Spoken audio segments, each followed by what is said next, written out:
Take off your shirt, candidate, now! The command hit harder than any blow. Ari Danner stood in the center of Redstone Apex, surrounded by 200 of the toughest warfighters alive, ordered to strip under a blazing sun. They expected weakness, tears, collapse. Instead, they saw a tattoo inked down her spine, so classified, even the SEAL commander froze in his tracks. The laughter stopped, the whispers turned to silence. And from that moment on, no one watching her would ever see just another civilian again, because sometimes the most dangerous operators are the ones nobody sees coming. Where are you tuning in from today? You're watching Veteran Biker.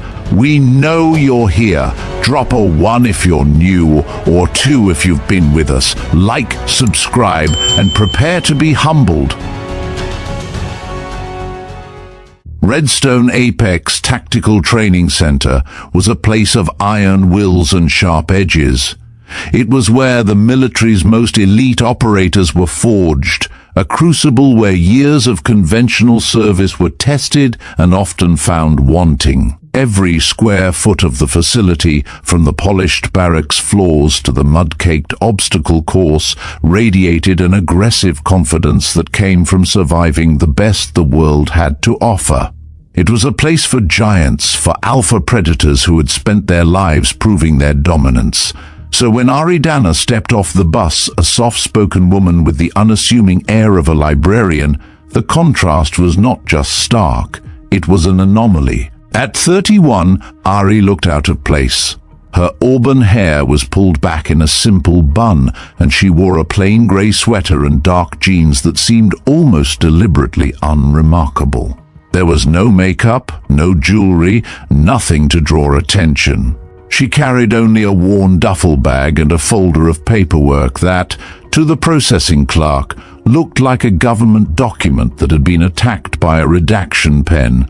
Where other candidates' files were thick with commendations, detailed service records, and glowing endorsements, Ari's was a collection of blacked-out sections and cryptic references to programs the young sailor had never heard of. His eyebrows shot up as he scanned the documents, a silent question forming on his lips. "Ma'am," he began hesitantly, "there appears to be some information missing from your file." Ari didn't falter.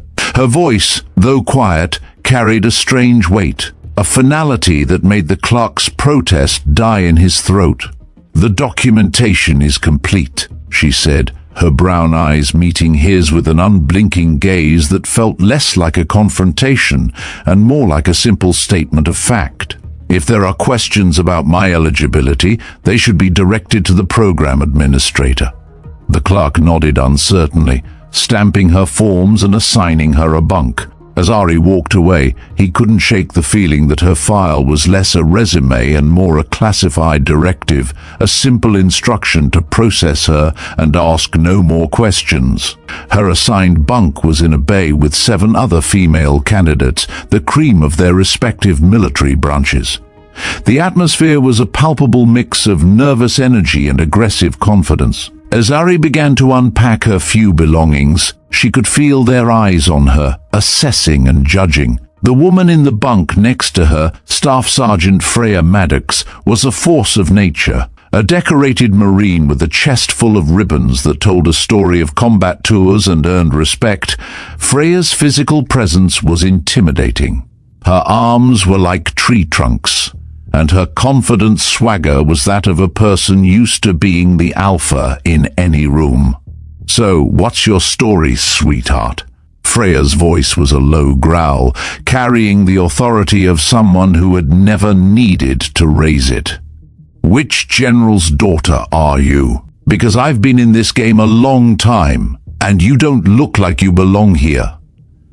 Ari continued folding her clothes with a methodical precision that was almost hypnotic. "I'm here to complete the program, same as everyone else," she replied, her tone neutral. Freya laughed, a short, humorless bark. "Right, and I'm here for the vacation." She gestured at Ari's plain civilian clothes. "This isn't summer camp. People wash out in the first week because they can't handle the physical requirements. And you look like you'd have trouble opening a pickle jar." The other women in the bay were listening now, some openly, others pretending to focus on their own preparations while hanging on every word. Ari's response would set the tone for her time here. Most people either cowered under Freya's intimidation or rose to meet her aggression. Ari did neither. "I appreciate your concern, Sergeant," she said, her tone remaining conversational. "I'm sure your experience will be valuable during training." It was a calm deflection that left Freya momentarily off balance, unsure how to respond to someone who refused to be drawn into a verbal sparring match. The silence was broken by Private First Class Talia Knox, a 23-year-old Army Ranger with the muscular build that came from years of serious training. "No offense," Talia said, though her tone suggested offense was exactly what she intended. "But what unit did you serve with? To get into this program, you need some serious credentials." Ari closed her duffel bag and sat on the edge of her bunk. "I've served in various capacities," she said. "The specifics aren't something I'm authorized to discuss." It was a professional, appropriate, and completely unsatisfying answer. It fueled the quiet speculation among the other candidates, who had all earned their spots through conventional and well-documented channels. Later that evening, after the first briefing, Ari found herself isolated in a sea of suspicious faces. As candidates gathered, they shared war stories, compared assignments, and established social hierarchies. Ari participated in none of it, content to observe and take notes in handwriting that was too small for anyone else to read. Her posture was alert but unremarkable. She was listening to everything, processing information on levels that went beyond the obvious. The next morning, the alarm shattered the pre-dawn silence, and Ari was already awake. While her bunkmates groaned and stumbled toward their gear, she moved with a quiet efficiency that seemed more like professional habit than nervous anticipation. Staff Sergeant Freya Maddox emerged from her bunk like a force of nature, her muscular frame filling out the PT gear. She glanced at Ari with undisguised skepticism. "Hope you've been hitting the gym, Princess," Freya muttered, loud enough for the entire bay to hear. "Because today is going to separate the players from the pretenders." The first physical training session was designed to establish baseline fitness, and it was brutal. A 2-mile run in full gear was followed by an obstacle course that tested strength, agility, and mental toughness. Ari fell into formation, her expression neutral, her breathing controlled. She settled into a pace that was steady but unremarkable, maintaining a position in the middle of the pack. She wasn't struggling, but she wasn't dominating either. To those watching, it was as if she were out for a casual morning jog. The obstacle course was where her true capabilities began to show. She approached each obstacle with careful analysis, studying the technique of others before making her own attempt. She moved with precision rather than power, using leverage and timing instead of brute force. She wasn't the fastest, but she was among the most efficient, completing each challenge with a minimum of wasted motion. Freya watched Ari navigate a rope climb with growing irritation. Ari ascended using a technique that maximized the use of her legs while minimizing the strain on her arms, a method that suggested formal training rather than natural athleticism. What really bothered the other candidates was Ari's note-taking. During breaks, while others caught their breath, Ari would pull out her small notebook and write, not casual observations, but detailed technical notes filled with abbreviations and symbols that looked more like tactical notations than training diary entries. "What the hell is she writing?" Talia asked Freya during a water break. "It's like she's conducting some kind of scientific study." Freya had been wondering the same thing. Ari's behavior was unlike any trainee she had ever encountered. She was documenting everything with the detached professionalism of someone conducting an assessment rather than participating in training. Unbeknownst to them, Lieutenant Nathan Cross, the primary instructor, had also noticed Ari's unusual approach. Cross, a former Army Ranger with multiple combat deployments, had been watching her carefully, looking for signs of the inevitable breakdown that came when civilian overconfidence met military reality. Instead, he was seeing something that didn't fit any category he recognized. Later that evening, as evening approached, Ari found herself isolated in the sea of suspicious faces. But that night, as the barracks lights went out, a quiet terror began to build in the dark. A few hours after lights out, Staff Sergeant Freya Maddox, unable to shake her suspicion, decided to act. She got up quietly, her muscular frame a shadow in the dim light, and roused her allies. "I've seen it enough," Freya whispered to Talia and others. "She's a fake. A paper pusher who pulled some strings. We need to expose her before she gets someone killed in a real mission." The plan was simple, cruel, and a violation of every unwritten rule of the barracks. They would force her to reveal her true self. And if she was truly a fraud, she would break. Freya moved to Ari's bunk. With a quiet confidence that belied the malicious intent, she unzipped Ari's duffel bag and pulled out her uniform. The other women in the bay began to stir, their quiet fear and curiosity growing. "Wake up, Princess," Freya said, her voice low but carrying. "It's time for a surprise inspection." Ari sat up calmly. "Sergeant, it's after hours. This is highly unprofessional." Freya ignored her, tossing the uniform on the floor. "Unprofessional? What's unprofessional is a fraud trying to get into a program that takes real warriors." She turned to the rest of the bay. "Everyone up. Full gear check." Now, the other women, intimidated by Freya's authority and unwilling to be a target, began to comply, though their movements were slow and hesitant. Freya turned back to Ari, a predatory glint in her eyes. "Let's see what you're really made of. Let's see your service record." Freya grabbed Ari's uniform, holding it up for everyone to see. Empty ribbons, blank patches. "What, were you a trophy wife?" A few of the women giggled nervously. Ari's face remained impassive. "Sergeant, I am requesting that you cease this harassment immediately." "Harassment? I call this a reality check," Freya sneered. "Now, let's see the rest of it. Let's see what else you're hiding." Freya reached out and grabbed the collar of Ari's sweater, ripping it with a swift motion. The sound was deafening in the silence of the barracks. The sweater fell away, revealing a plain white t-shirt underneath. "The shirt too," Freya commanded, her voice sharp with triumph. "Strip, in front of everyone. We'll see how tough you are then." The humiliation was overwhelming. Ari's face for the first time showed a hint of emotion, not anger, not fear, but a cold, clinical resignation. She stood up slowly, her movements deliberate. The bay was completely silent now, all eyes on her. No one moved, no one dared to protest. Ari took a deep breath and began to unbutton her t-shirt. The silence was so thick you could cut it with a knife.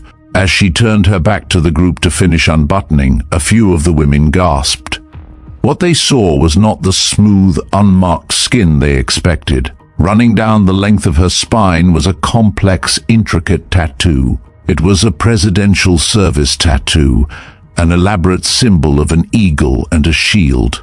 But what made it unique, what made it so terrifying, were the additional elements surrounding the central design. Insignia and symbols that were unknown to most of the candidates. In the command center, Master Sergeant Kalen Rhodes, a senior evaluator with 3 decades of experience, was watching everything live through the barracks security cameras. A junior technician had been so intrigued by the conflict that he had pulled up the feed and routed it to a main screen.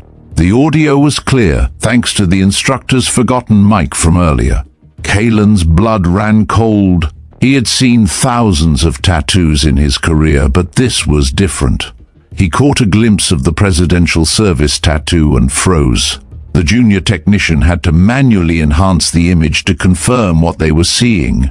Kalen immediately recognized the Presidential Service badge, but the intricate filigree and the symbols surrounding it were something else entirely. He knew with a certainty that settled deep in his bones that this was not a tattoo for show. The markings, the placement, it all signified something far beyond a routine commendation. It was a mark of service in classified operations that required special authorization from the Oval Office itself. It was a sign that the woman Freya was publicly humiliating was operating under an authority that was far above the pay grade of everyone in that room. He reached for his radio, his face pale with a mix of shock and dread. The command was simple and final. Initiate all hands debrief, immediate lockdown of all barracks. Back in the bay, Freya saw the tattoo and her confident swagger vanished. She stared at the intricate design, a dawning horror on her face. The tattoos Freya and her teammates sported were a testament to their strength and grit, but Ari's tattoo was a mark of something far more significant and terrifying. It was a silent testament to a service so secret, so profound, that it was beyond her comprehension. She had not been humiliating a civilian, she had been publicly exposing a classified asset. Her jaw clenched, and she took a step back, her face drained of all color. The humiliation turned to shock, and the shock turned to a bone-chilling fear that settled over the barracks bay like a shroud. The silent, unassuming librarian was anything but, and with her back exposed to everyone, the true mission of Ari Danner had just begun. The morning after the incident was different. A silent, unsettling tension hung in the air of the Redstone Apex Tactical Training Center like a thick fog.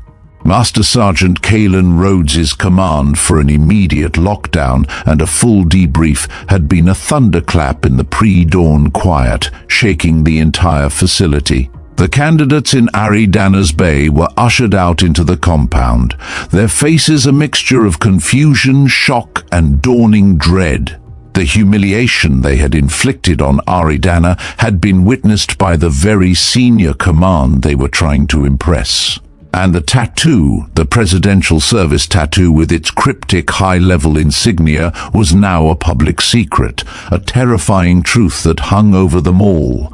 No one spoke, not during the long silent march to the debriefing room, and not in the quiet halls of the mess hall afterward. Staff Sergeant Freya Maddox, the aggressor, was a ghost of her former self. Her confident swagger had been replaced by a pale, haunted look. Her allies, Lieutenant Cade Mercer and Private First Class Talia Knox, avoided her gaze and each other's. They had been part of a mob, and the object of their ridicule had just been revealed as something far more dangerous than any of them could have imagined. Ari, however, was unfazed.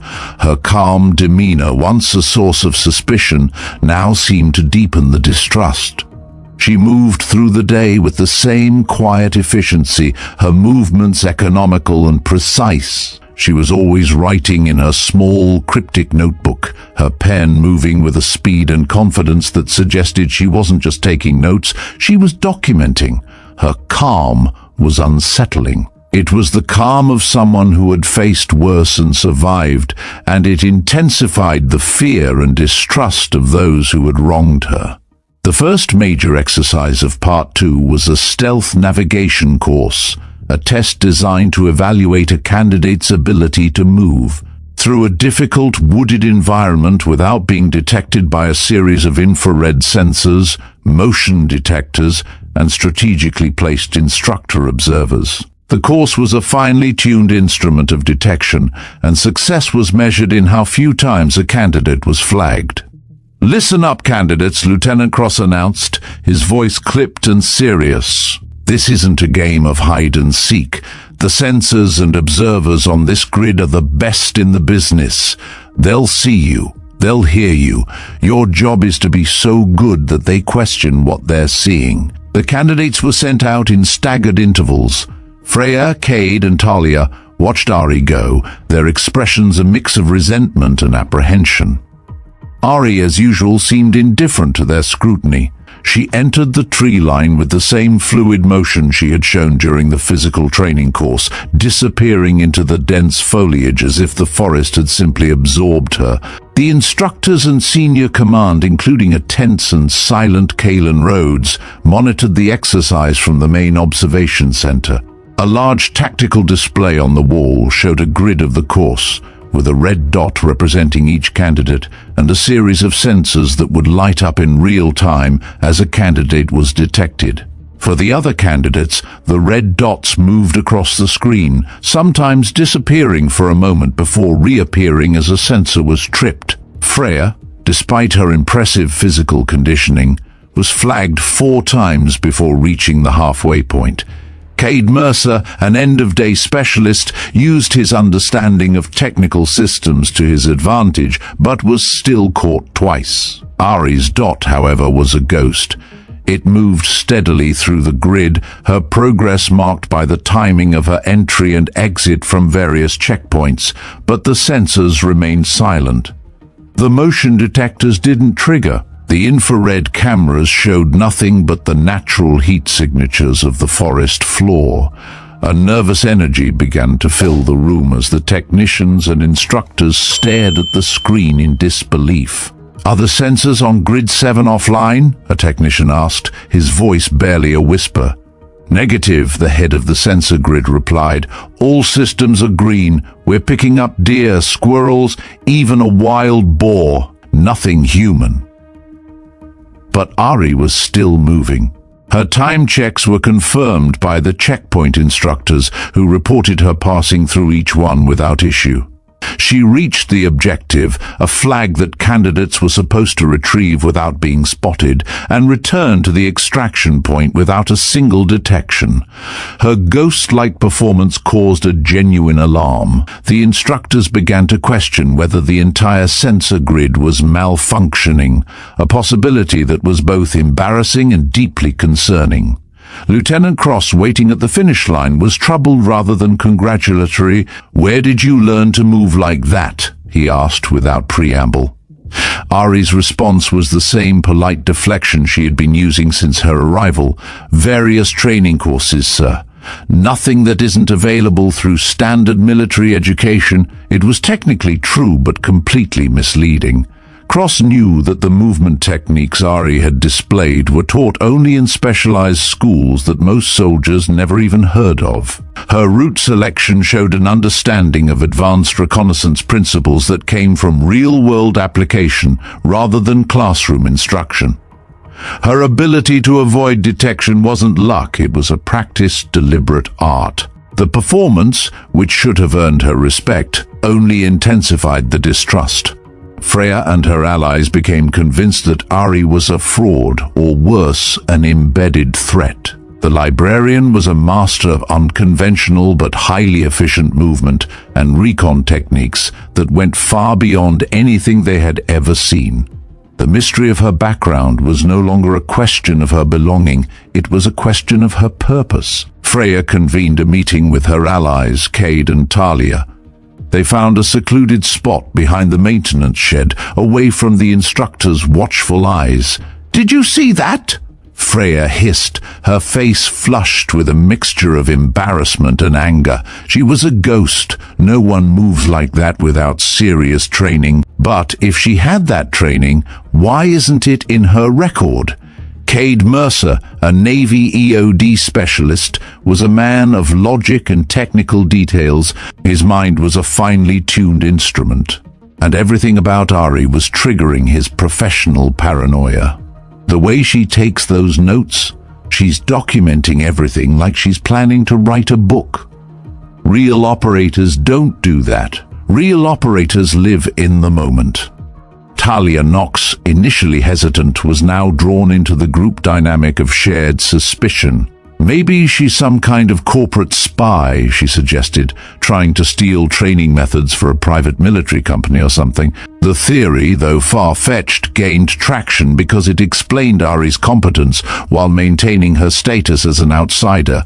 It justified their growing hostility as a patriotic duty rather than personal animosity. The silent woman was outperforming everyone, and her quiet, methodical approach was a direct assault on the aggressive, confident culture they all embodied. Her performance wasn't suspicious because it was bad, it was suspicious because it was perfect. Her movements were unorthodox, but highly efficient. She used terrain features others overlooked, chose routes that minimized exposure time, and demonstrated an understanding of sight lines and detection angles that went far beyond anything taught in basic training. The instructors, including Lieutenant Cross, were puzzled. Her performance was impeccable, but her background was a vacuum. It was a contradiction that defied logic, and in the high-stakes world of special operations, an unexplained variable was a dangerous variable. The distrust turned to a form of quiet, organized aggression. Freya, Cade, and Talia began to monitor Ari's every move, looking for a flaw, a single sign of weakness, a moment of humanity that would break her calm exterior. But she gave them nothing. Her notebook remained a mystery, her demeanor was a wall of professional detachment, and her performance in the field was flawless. During the hand-to-hand combat training, Freya volunteered to partner with Ari. The other candidates gathered around, sensing that this was more than a routine exercise. Freya was 6 inches taller and outweighed Ari by at least 40 pounds, with arms that could probably bench press Ari's entire body weight. "Let's see what you're really made of," Freya said as they faced each other on the training mat. Ari approached the sparring session with the same methodical calm she brought to everything else. She studied Freya's stance, noting a slight favor toward her left side that suggested an old injury, and observed the way Freya's weight distribution revealed her likely attack patterns. When the signal to begin was given, Ari didn't rush forward or attempt to match Freya's aggressive energy. Instead, she waited. Freya launched herself forward with the confidence of someone who dominated every physical confrontation she had ever been in. She threw a combination of punches that should have overwhelmed her smaller opponent. But Ari, with a minimal movement, slipped the first punch, redirected the second with a technique that used Freya's own momentum against her, and countered with a strike that was precise rather than powerful. Freya found herself off balance. Her confident assault turned into an awkward stumble that left her exposed and confused. Ari didn't press the advantage. She simply reset to her defensive position and waited for the next attack. The message was clear. Freya was fighting someone who understood combat at a level that went far beyond gymnasium sparring. "Lucky shot," Freya muttered, though privately she was shaken. She had felt Ari's counter-strike land with surgical precision, targeting pressure points that most people didn't even know existed. The smaller woman's technique was too refined, too specialized for someone who had learned fighting in conventional military training. The second exchange was even more humiliating. Freya attempted a grappling move that should have allowed her to use her size advantage, but Ari flowed around the attack like water, ending up behind Freya in a position that could have ended the fight instantly. Again, Ari didn't exploit the advantage. She simply disengaged and resumed her ready stance. The instructors called an end to the demonstration, but the damage to Freya's ego was complete. She had been outclassed by someone she had dismissed as a pretender, and everyone had seen it happen. Her face was flushed with embarrassment and anger. If Ari was legitimate, if she really did possess the skills she had just demonstrated, then Freya's entire assessment had been wrong from the beginning. That afternoon, Freya convened her war council with Cade, Talia, and several other candidates who had grown suspicious of Ari's presence. They gathered in a maintenance shed, away from instructor observation. "Did you see that?" Freya said, her voice still laced with anger. "Those weren't standard military techniques. That was some kind of specialized training." "Exactly," Cade agreed. "Which proves she's not what she claims to be. Nobody gets that kind of training without it being documented somewhere. The fact that her file is mostly redacted means someone's covering something up." Talia voiced what they were all thinking. What if she's not here to train? What if she's here to evaluate us, to report back to someone about our performance? The suggestion sent a chill through the group. The idea that Ari might be conducting some kind of covert assessment made their previous harassment seem potentially catastrophic. But Freya, rather than backing down, doubled down on her aggression. "Then we need to expose her before she can file whatever report she's planning," Freya said. "We need to force her into a situation where she has to reveal what she really is." The plan they developed was simple and cruel. They would systematically isolate Ari, force her to fail, and document her breakdown for the instructors to see. If she was a legitimate candidate, the pressure would reveal her limitations. If she was something else, the stress would force her to drop her cover. Cade volunteered to coordinate with candidates from other training groups, expanding their network of suspicion. Talia agreed to document everything, creating a record that could be used to justify their actions if questions were asked later. What none of them understood was that Ari had been monitoring their activities since the first day. Her notebook contained detailed psychological profiles of every candidate in the program, including assessments of who was most likely to become a problem and how they would probably act on their suspicions. Freya's group had been predictable in their evolution from skepticism to open hostility. Ari had faced hostile colleagues before, in environments where the consequences of conflict went far beyond damaged careers. She had learned to identify threats early and neutralize them before they could compromise mission objectives. As the second week drew to a close, Ari could sense the building pressure from Freya's coalition. Their whispered conversation stopped when she entered rooms. Their glances had become openly hostile, and their comments had shifted from casual mockery to pointed accusations.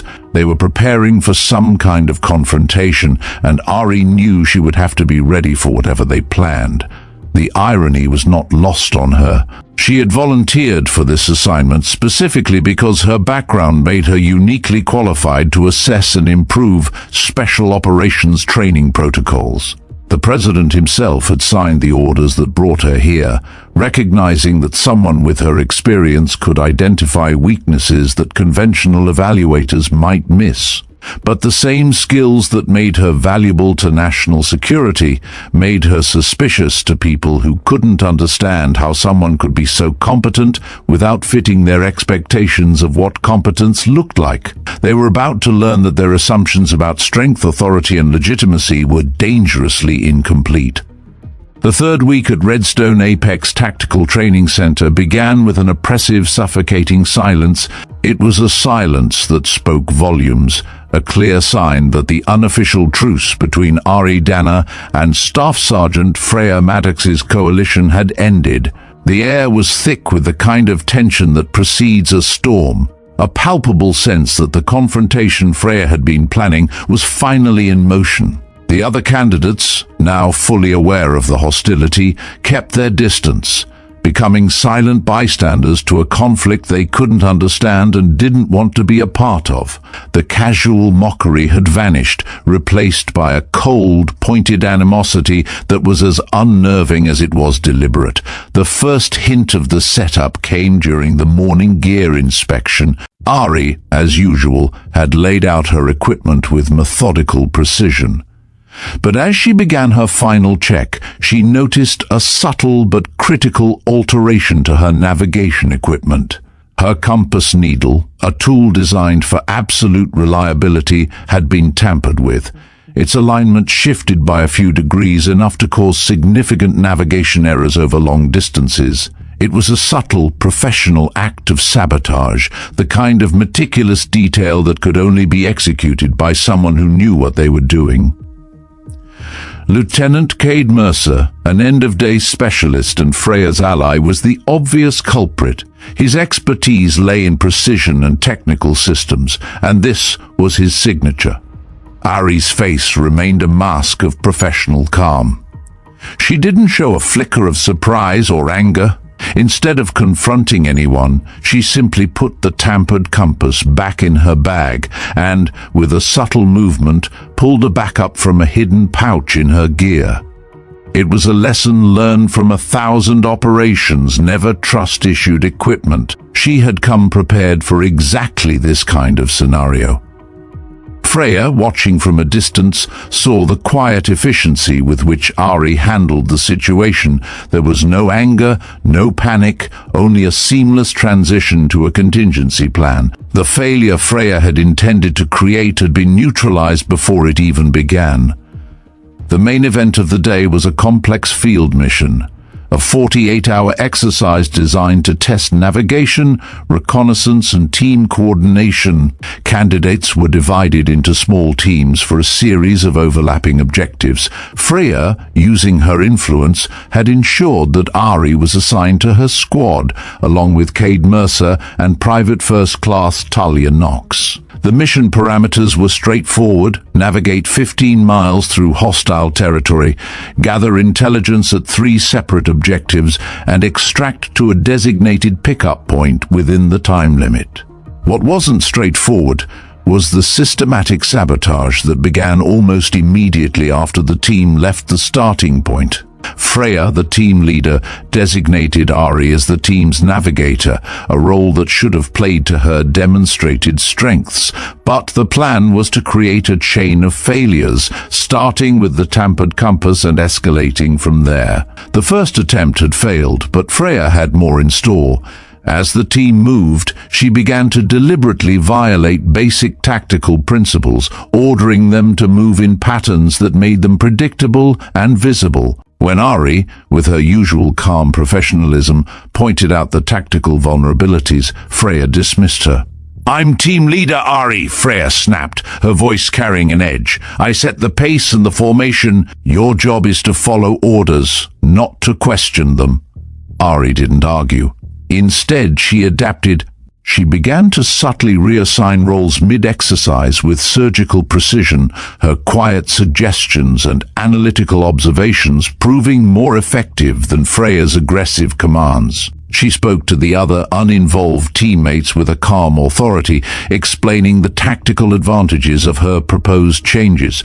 Her quiet competence began to win a grudging respect from the other candidates who, tired of Freya's arrogance, were starting to see the value in Ari's analytical approach. Talia Knox, assigned to rear security, became Freya's next tool for sabotage. She began lagging behind at critical moments, creating gaps in the formation that violated basic tactical principles and made the team vulnerable to simulated ambushes. When Ari called attention to the problem, Talia responded with an unprofessional hostility that was clearly intended to provoke a reaction. "Maybe if you weren't setting such an aggressive pace, the team could maintain proper formation," Talia snapped, her voice carrying farther than tactical doctrine recommended. Ari's response was a masterclass in small unit leadership.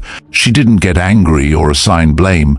She stopped the team, conducted a brief after-action review, and, without directly accusing anyone of misconduct, identified the formation problems and suggested solutions. "Our formation has become stretched and vulnerable," she said calmly, her eyes sweeping over the team. "We need to maintain a more compact staggered diamond to ensure 360-degree security. I will take point for the next leg. Sergeant Maddox can take rear security, and Cade and Talia can focus on flanks. This will allow for better communication and security." She didn't ask, she commanded. Her movements were so professional, so practiced, that the other team members, including Cade, complied without hesitation. Freya, however, seethed with frustration. Ari had not only neutralized her attempt at sabotage, but had also subtly reasserted control of the team. The third and most serious sabotage attempt came at the first objective. The team was supposed to conduct surveillance on an instructor playing the role of an enemy commander, a mission that required careful coordination and strict noise discipline. But at the critical moment, as Ari was setting up the observation position, Cade Mercer chose to act. He accidentally discharged his training weapon, a blank round that sounded like a cannon shot in the quiet forest. The noise compromised the entire mission, alerting the enemy to their presence and forcing an immediate withdrawal. According to the exercise rules, the team would receive a failing grade for the objective, and 3 failed objectives meant elimination from the program. This, Freya thought, was the checkmate. But Ari's response surprised everyone. Instead of expressing frustration or assigning blame, she calmly called for a team huddle and began developing an alternate plan. "The original approach is compromised," she said, her voice barely above a whisper. "But the exercise rules don't specify how we gather the required intelligence. We can adapt our method while maintaining the mission objective." What followed was a demonstration of tactical creativity that went far beyond anything taught in conventional military schools. Ari, with the tactical map spread out on the forest floor, identified an alternate observation position that the exercise designers probably hadn't considered. She developed a communication plan that used natural sounds to coordinate team movement and created contingency plans for multiple failure scenarios. The modified plan worked flawlessly. The team gathered the required intelligence, documented enemy movements with a precision that impressed the evaluating instructors, and extracted without further compromise. What should have been a devastating failure had been transformed into one of the most successful objective completions of the entire exercise. Freya's inner confidence began to crack.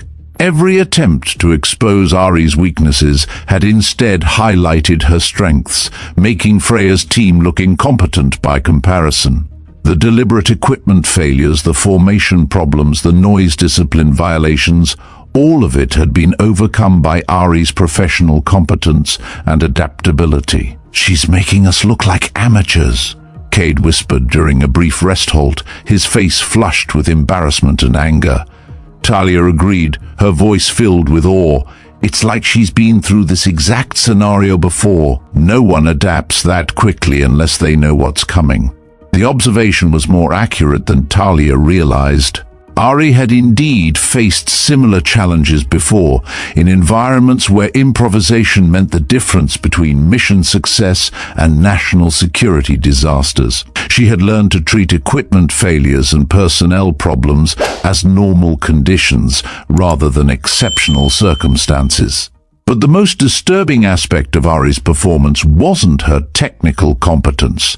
It was her apparent immunity to the psychological pressure that was breaking other candidates. She showed no signs of stress, no indication that the sustained harassment was affecting her decision-making abilities. If anything, she seemed to perform better under pressure, as if conflict and uncertainty were her natural element.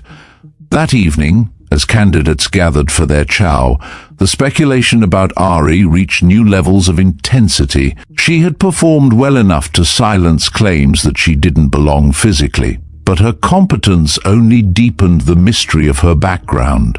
Freya, Cade, and Talia huddled together at one end of the mess hall, their voices low but their glances frequent and obvious.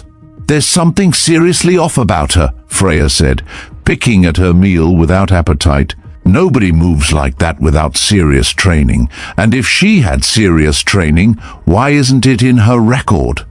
Talia nodded vigorously. "And did you see how she handled the explosion? That's not something you learn in a classroom. That's advanced military technique." Cade, who had been the most vocal in his criticism of Ari's presence, found himself in the uncomfortable position of having to admit she might be legitimate. "Maybe she's some kind of special operations washout," he suggested. someone who got kicked out for psychological reasons or disciplinary problems. That would explain her skills while maintaining the narrative that she doesn't truly belong. The theory gained traction because it allowed them to acknowledge her skills while still considering her fundamentally flawed. Ari, sitting alone at a corner table, was aware of their speculation but unconcerned by it. She had faced suspicious colleagues before, in situations where the stakes were considerably higher than professional reputation. Her notebook lay open beside her tray, filled with observations that would have surprised anyone who could read them. She wasn't just documenting the training, she was analyzing it, identifying inefficiencies and gaps that could be improved. The exercises they'd completed that day were well designed for general fitness and basic tactical awareness, but they lacked the specificity needed for real-world operations. The stealth exercise was good for teaching basic principles, but failed to account for the electronic surveillance and thermal imaging that modern enemies employed. Ari had completed similar training protocols in environments where failure meant capture, torture, or death. As the evening wore on and candidates began preparing for the next day's challenges, Ari remained at her table, writing steadily in her notebook. Her isolation was no longer just a matter of social awkwardness. It was becoming a statement, a declaration that she operated by different rules and standards than the people around her. Tomorrow would bring new tests, new opportunities for her fellow candidates to find fault with her presence. But Ari had survived challenges that made military training look like preparation rather than actual work. The real question wasn't whether she could complete the program. It was whether she could maintain her cover long enough to accomplish whatever mission had brought her here in the first place. At that moment, she was invited to the main observation center. When she arrived, she saw Master Sergeant Kalen Rhodes staring at a screen filled with her performance data from the field exercise. He looked at Ari, and for a moment, his eyes seemed to see not a candidate, but a fellow professional. "Your performance today was ... unusual, Candidate Danner," he said, his voice flat. "The techniques you employed, the tactical adaptations, they're not in any training manual for this course." "I'm here to learn, Master Sergeant," Ari replied calmly. "I simply applied the skills I deemed appropriate for the situation." Kalen's gaze hardened slightly. "The situation, as you call it, was a training exercise. Your approach was that of a combat veteran in a live fire scenario. Your ability to anticipate and neutralize equipment failure suggests a level of experience that is ... uncommon." He paused, looking at her intently. "Tell me, Candidate Danner, where did you learn to move like that? And why is none of it documented?" Ari met his gaze without flinching. "I am not authorized to discuss the specifics of my background, sir. I'm simply here to complete the program." Kalen turned back to the screen, a flicker of frustration on his face. He knew she wasn't lying. He also knew she wasn't telling him the whole truth. He was caught in the middle of a conflict he didn't fully understand, between a presidential directive and the standard protocols he had spent his life upholding. He knew that the only thing that would resolve this was time. But time was a luxury he suspected they were running out of. The final evaluation week at Redstone Apex Tactical Training Center began with an intensity that pushed every remaining candidate to their breaking point. The instructors had already weeded out the obviously unqualified, leaving behind a group of 43 candidates who represented the cream of their respective military branches. The exercises became more complex, the standards more demanding, and the psychological pressure more severe. It was exactly the environment that Freya Maddox and her allies had been waiting for, a crucible where Ari Danner's perceived weaknesses would finally be exposed. The hostility toward Ari had now become a tangible force. It was a pressure cooker of resentment and suspicion, with Freya as the primary architect of the torment. Equipment mysteriously went missing from Ari's gear locker, her bunk was repeatedly tossed during random inspections that seemed to target only her belongings, and the whispered conversations stopped cold whenever she entered a room. The harassment was systematic and coordinated, designed to create a constant state of stress and distraction that would degrade her performance. Lieutenant Nathan Cross noticed the change in group dynamics, but he misinterpreted its significance. From his perspective, Ari was finally facing the kind of social pressure that separated true operators from individuals who might be technically competent but couldn't function as part of a team. Military effectiveness depended on cohesion, and someone who couldn't earn the respect of their peers was a liability, regardless of their individual capabilities. He believed Ari's quiet, solitary nature was her greatest flaw, and he watched for the moment she would inevitably break.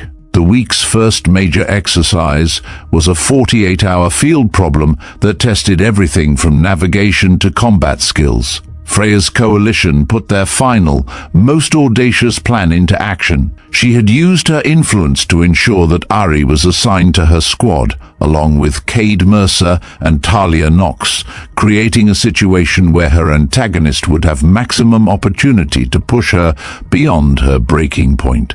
The mission was seemingly straightforward. Infiltrate a mock enemy compound, gather intelligence, rescue a simulated hostage, and extract under fire. Each team would be evaluated on their tactical proficiency, but individual candidates would also face personal challenges designed to reveal their true capabilities under extreme stress. As the team gathered for mission planning, Freya's sharp and predatory smile returned. This was her moment.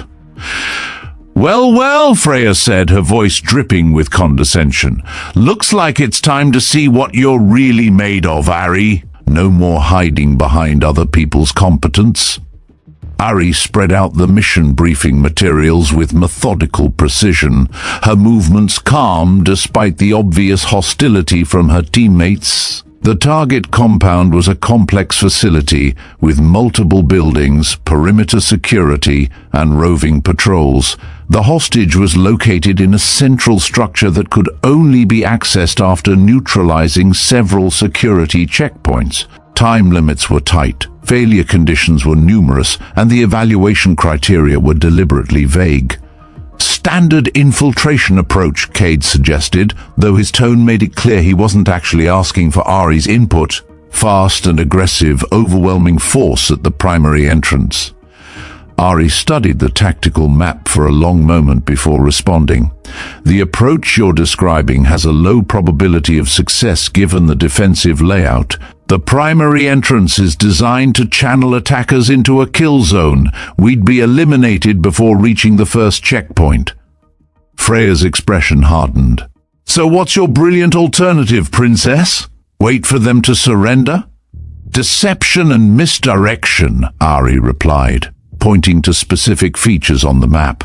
"Create a diversion at the primary entrance while the actual assault team approaches from a secondary position. Use the compound's own defensive measures against them." Talia snorted derisively. "That's the kind of complicated nonsense that gets people killed in real operations. Keep it simple! Keep it direct!" Ari's eyes flicked to Talia with a kind of clinical assessment that made people uncomfortable. Simple and direct works when you have overwhelming superiority. When you don't, you need to be smarter than your opponent. The planning session deteriorated from there, with Freya's team systematically rejecting every suggestion Ari made, while proposing increasingly reckless alternatives. It was clear that they cared more about undermining Ari than about successfully completing the mission, a priority that would have been professionally disastrous in any real operation. When the exercise began, Freya immediately implemented her aggressive frontal assault plan despite Ari's objections. The result was predictable. The team was killed by defensive fire before they had advanced 50 meters into the compound. According to exercise rules, they now had to complete the mission with simulated casualties and reduced capabilities. "Outstanding leadership, Sergeant," Ari said quietly as they regrouped for their second attempt. Her tone was neutral, but everyone heard the implied criticism. Freya's face flushed with anger and embarrassment. The mission was going exactly as badly as Ari had predicted, making Freya look incompetent in front of evaluators who were documenting every mistake. "Maybe if certain team members were more supportive instead of undermining morale, we'd be performing better," she snapped. "Morale isn't undermined by honest tactical assessment," Ari replied. "It's undermined by pride getting in the way of mission accomplishment." The comment hit Freya like a physical blow because it was so obviously true. She had allowed her personal animosity toward Ari to compromise her professional judgment, and everyone could see it happening. The evaluators were taking notes. Her team was losing confidence in her leadership, and Ari's calm competence was making her look increasingly desperate and unprofessional. That's when Freya made the decision that would change everything. If she couldn't prove Ari was incompetent through legitimate means, she would force the issue through methods that went beyond acceptable training protocols. The mission gave her authority over Ari's actions, and she intended to use that authority to create a situation where Ari would finally break. "New plan," Freya announced, her voice carrying a tone that brooked no argument. "Ari, you're taking point on the next assault. Solo penetration of the main compound while we provide overwatch." It was a suicide mission disguised as a tactical assignment, requiring Ari to advance alone against multiple defensive positions with no realistic hope of success. Even if she survived the approach, she'd be captured or killed within minutes of entering the compound. Freya was essentially ordering Ari to fail publicly and dramatically. Ari studied the compound layout one more time, her mind automatically calculating angles, timing, and probability curves that would have impressed professional military planners. What Freya didn't understand was that Ari had successfully completed similar missions under far worse conditions, against real enemies using live ammunition instead of training simulations. "Understood," Ari said simply. "I'll need 5 minutes to plan the approach route." Freya expected protests, arguments, or at least some sign that Ari understood the impossibility of what she was being asked to do. Instead, Ari was treating the suicide mission like a routine tactical problem, analyzing it with the same professional detachment she brought to everything else. "No," Freya said, her voice sharp with frustration. "You don't get 5 minutes to plan. You don't get to consult your precious notebook. You go now with the equipment you have, using the skills you claim to possess." The other team members were looking uncomfortable now. Even Cade and Talia could see that Freya was crossing lines that had nothing to do with training evaluation and everything to do with a personal vendetta.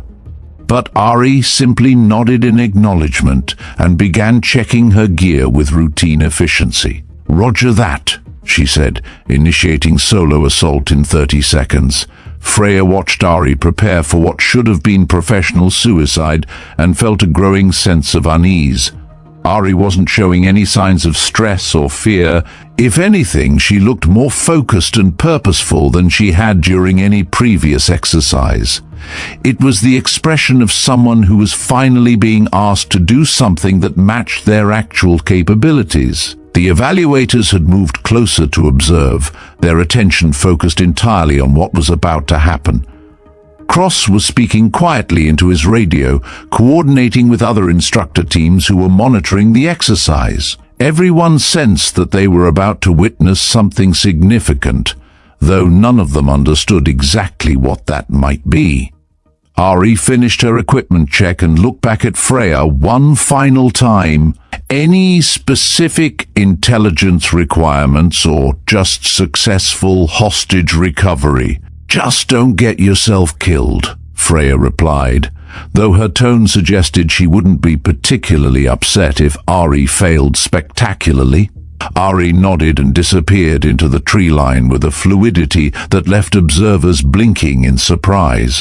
One moment she was there, the next she was gone, as if the forest had simply absorbed her without effort. The evaluators exchanged glances and began tracking her movement through the compound sensor network. What they saw defied everything they thought they knew about the quiet woman who had been dismissed as an unqualified pretender. Ari was about to demonstrate why presidential service credentials existed and why the tattoo hidden beneath her uniform represented a level of capability that went far beyond anything taught in conventional military training programs. She was a ghost in the machine, an anomaly that defied their every expectation. She moved with a calculated precision that was not of a trainee, but of an architect.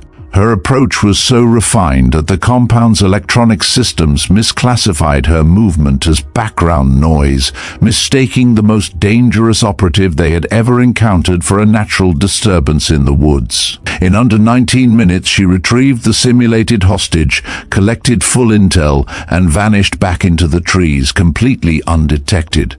The instructors and command brass monitoring from HQ were stunned, exchanging worried glances. This wasn't a test anymore, it was a live demonstration. A terrifying, silent display of power from a woman they had tried so hard to break. The silence at the rally point was a physical presence, heavy with the weight of disbelief and shame. Freya, Cade, and Talia stood stunned, their faces a mixture of anger, confusion, and dawning horror.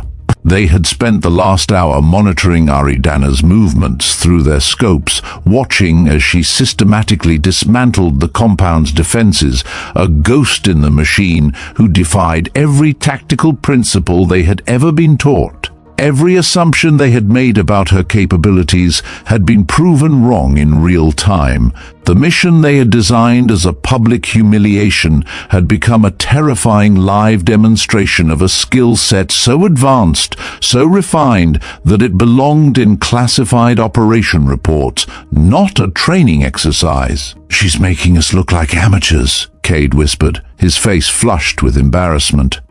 His sabotage attempt had been turned into a teaching moment, a lesson about redundant systems and contingency planning. "That's not possible," Freya muttered, her voice sharp with denial. "Nobody completes that mission solo. Nobody has those kinds of skills without it being documented somewhere." Talia, however, was no longer in a state of denial. The fear was settling deep in her bones. "Maybe it is documented," she replied quietly, her voice barely above a whisper. "Maybe it's documented in files we don't have clearance to see." The suggestion hung in the air, like an explosive device waiting for detonation. If Ari's capabilities were classified at levels above their security clearance, it would explain everything: the redacted personnel file, the mysterious assignment to their program, the professional competence that seemed to come from nowhere. It would also mean that their campaign of harassment had been directed at someone whose actual authority and credentials went far beyond anything they had imagined. It was at that moment that Ari emerged from the tree line. She appeared with the kind of silence that made everyone jump, despite expecting her return. She wasn't breathing hard. Her equipment was properly secured, her uniform was still regulation correct, and her expression was as calm and professional as if she had just returned from a routine training walk. She moved with a purpose that was both unnerving and deeply unsettling. "Mission complete," she reported to Freya with military formality. "Hostage recovered, intelligence gathered, extraction accomplished without compromise. Are there any additional tasking requirements?" Freya stared at Ari as if seeing her for the first time. The woman standing in front of her wasn't the uncertain civilian candidate she had been harassing for 3 weeks. This was someone who just demonstrated capabilities that belonged in a different, more secretive world. "Who are you?" Freya asked, her voice barely above a whisper, all the bravado gone from her demeanor. Before Ari could respond, a convoy of official vehicles arrived at their position. It was a procession of intimidating black SUVs and tactical trucks, their presence indicating that the routine training exercise had become something far more serious. Out of the lead vehicle stepped Master Sergeant Kalen Rhodes, his face grim with the kind of seriousness that preceded career-ending conversations. Behind him, Captain Robert Pierce, the commanding officer of the entire training facility, emerged from the second vehicle, his expression pale with a mix of shock and dread.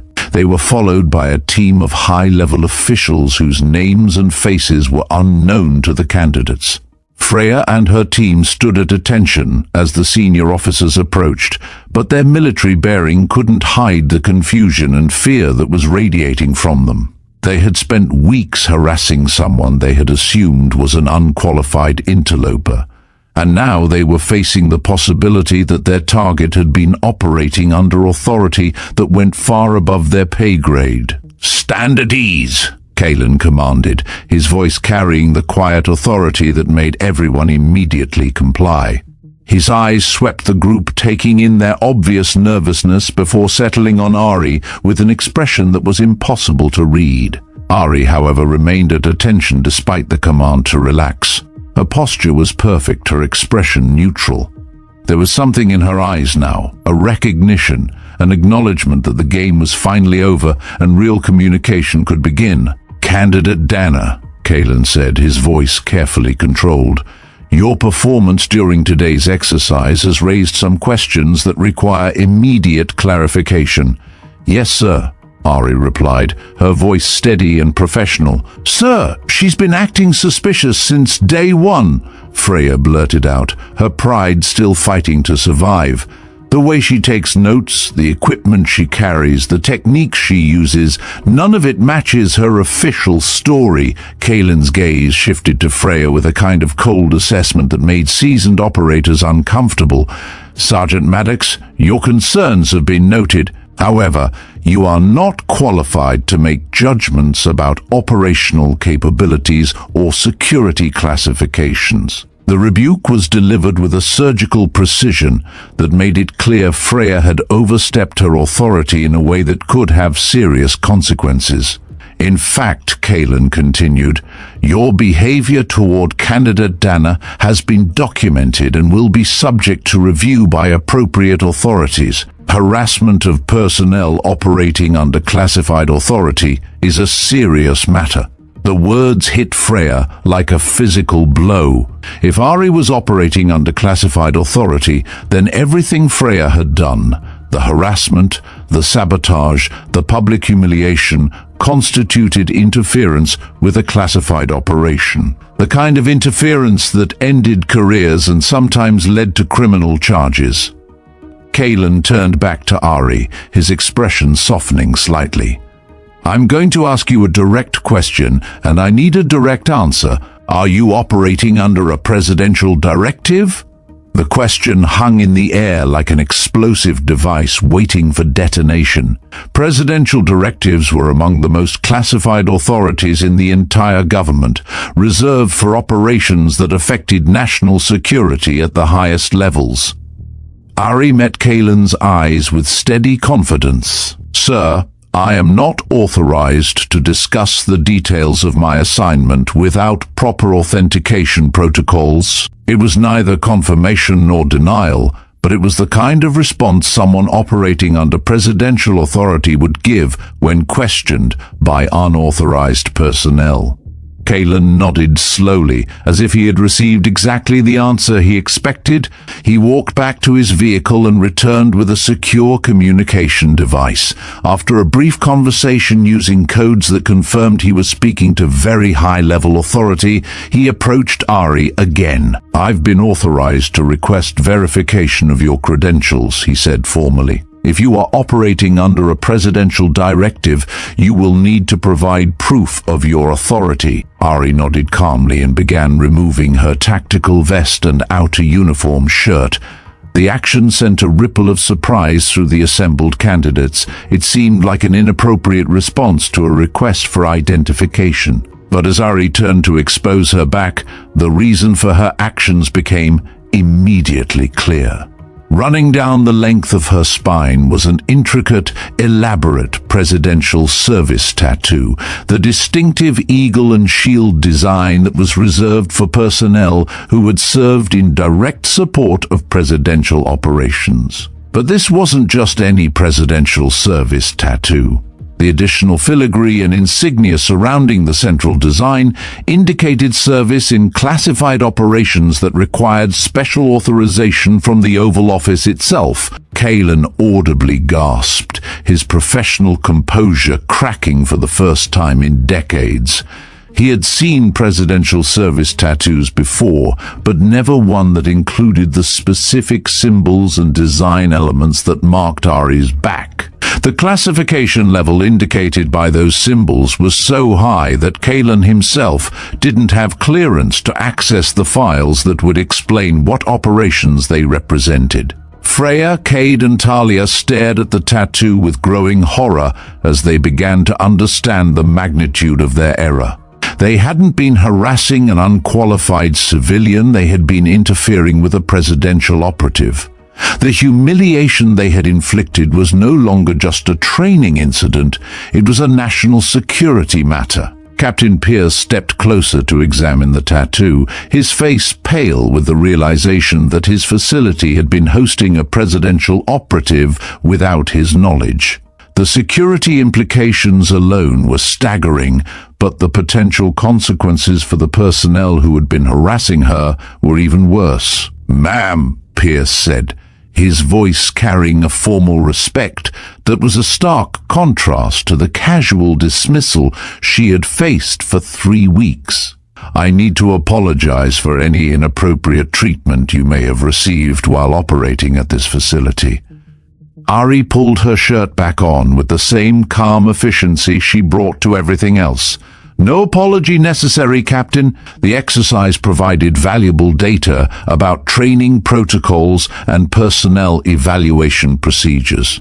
Her simple statement revealed the true purpose of her presence at the facility. She hadn't been there to complete training, she had been there to evaluate it.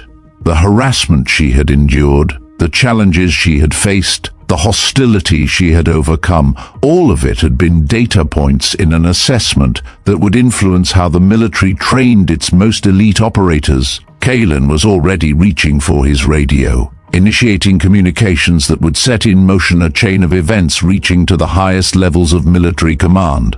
Ari's cover had been blown, her mission parameters had changed, and the quiet evaluation that was supposed to remain invisible had become a very public revelation of capabilities that most people weren't cleared to know existed. Freya, Cade, and Talia were about to learn that they had been tested by someone whose authority to evaluate their fitness for service came directly from the Commander-in-Chief.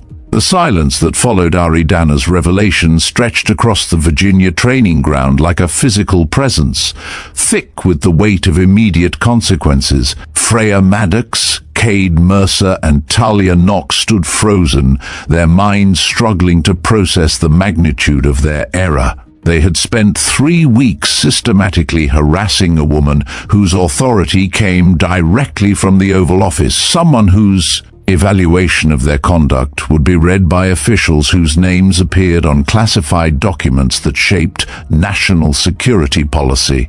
The professional careers they had spent years building were now balanced on the edge of a knife, about to be severed by a single quiet directive. Master Sergeant Kalen Rhodes was the first to break the silence, his voice carrying the weight of immediate command authority. "Sergeant Maddox, Corporal Mercer, Private Knox, you are hereby relieved of all training responsibilities, pending a comprehensive review of your conduct during this exercise period."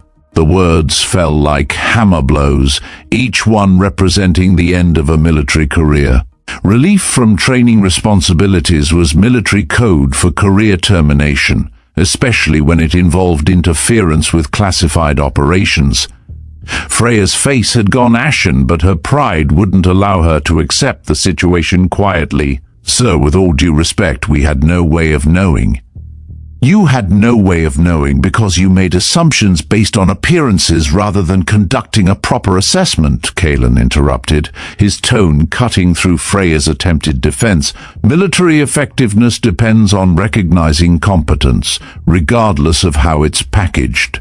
Your failure to do so represents a fundamental deficiency in judgment that disqualifies you from Special Operations Service. Captain Robert Pierce stepped forward with a tablet in his hand, already pulling up documentation that would formalize the consequences. Sergeant Maddox, your conduct toward Operative Danner has been recorded by multiple surveillance systems. Deliberate equipment sabotage, coordinated harassment, and attempted mission compromise constitute violations of multiple sections of the Uniform Code of Military Justice. The charges were serious enough to end more than just Freya's military career. They carried potential civilian criminal penalties for interfering with classified government operations. Cade, meanwhile, was calculating the full scope of his exposure. His role in sabotaging Ari's equipment had been captured on training facility security cameras. What he had thought was justifiable pressure tactics to expose an unqualified candidate was now documented evidence of criminal interference with a presidential directive operation. Corporal Mercer, Pierce continued, your deliberate sabotage of navigation equipment and communication systems during field exercises represents destruction of government property and interference with classified operations. You're facing both a military tribunal and potential federal criminal charges. Talia, the youngest of the three, finally grasped the reality of their situation and broke down completely.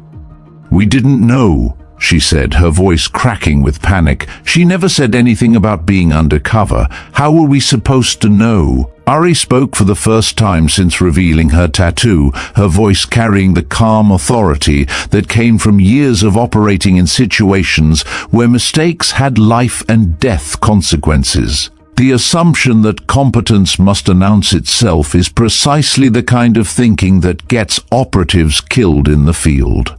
Your inability to recognize capability when it doesn't match your preconceptions represents a fundamental security vulnerability. Her words carried weight beyond simple criticism. They were professional assessments that would be included in reports that influenced how the military selected and trained special operations personnel. Ari hadn't just been enduring harassment, she had been documenting systematic failures in personnel evaluation that had national security implications.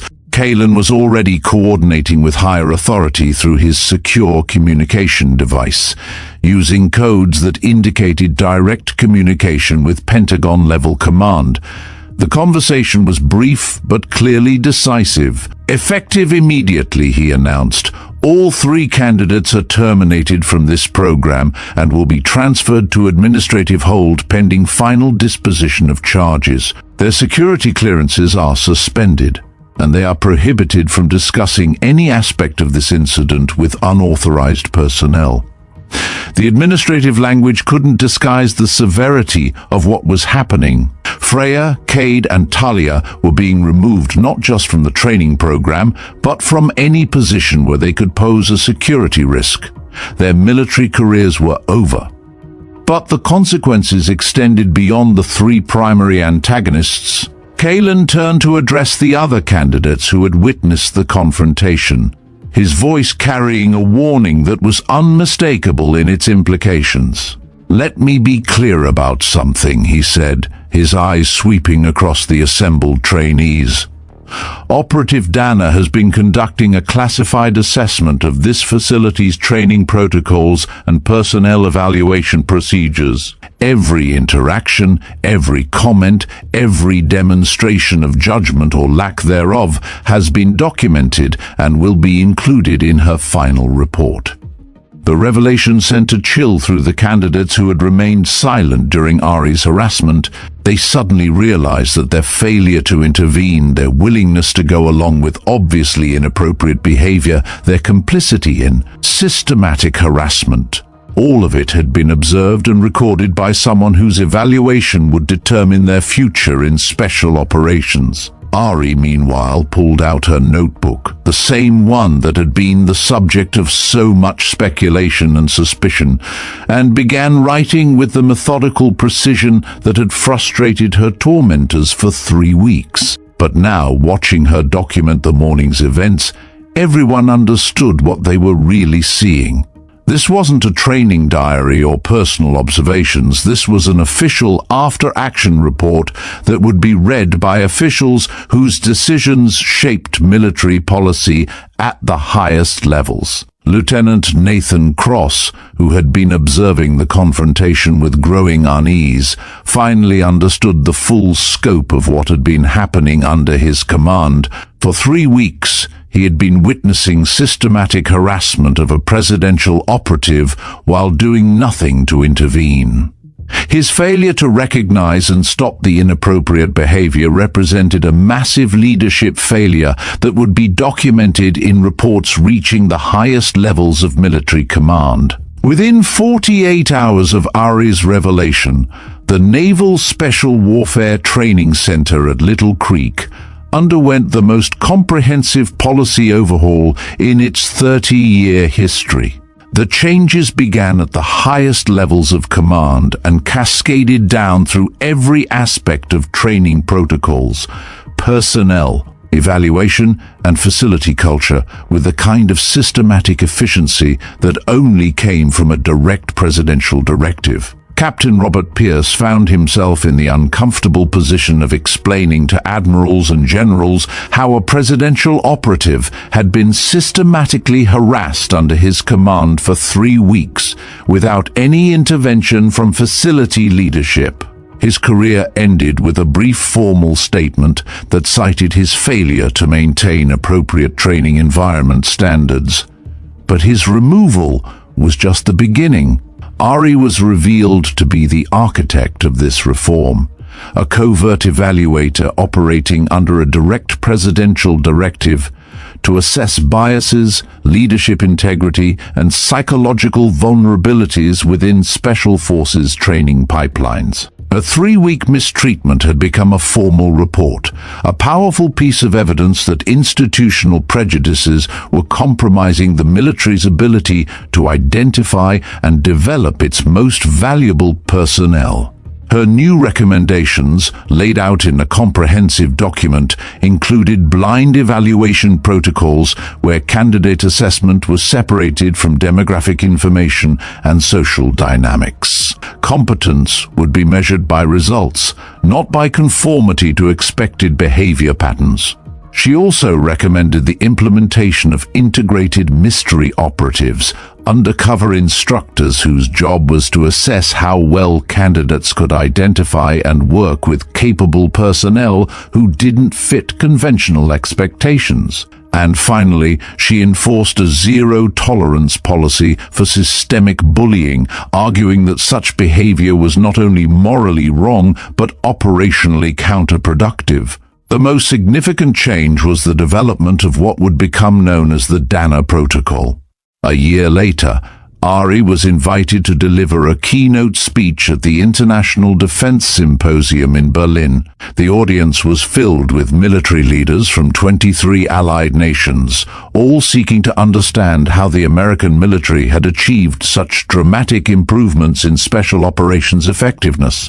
Traditional evaluation methods were designed for conventional warfare paradigms, Ari explained, her voice steady and clear. Modern special operations require personnel who can blend into any environment, who can influence outcomes without revealing their capabilities, and who can succeed through intelligence rather than intimidation. She unveiled the Danner Protocol, a new assessment standard that would be adopted by allied forces around the world. Her experience became a landmark case study in modern military ethics and talent recognition. The harassment she had endured had been transformed into a foundation for a better way of identifying and training the operators who would protect national security in an increasingly complex world. Her silent, unassuming power had become a testament to the fact that true strength often remains hidden until the moment it is needed most, and that the most dangerous operatives are often the ones nobody sees coming. And so, the quiet librarian who was once humiliated for her unassuming appearance became an architect of change. The presidential tattoo on her spine, once a hidden secret, is now a symbol of a new era in military training, a testament to the fact that true strength is not always loud, aggressive, or obvious.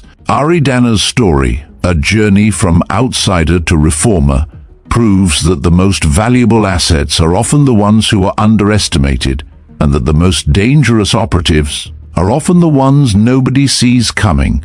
Her experience, a 3-week crucible of harassment and sabotage, was not a failure. It was a success of the highest order.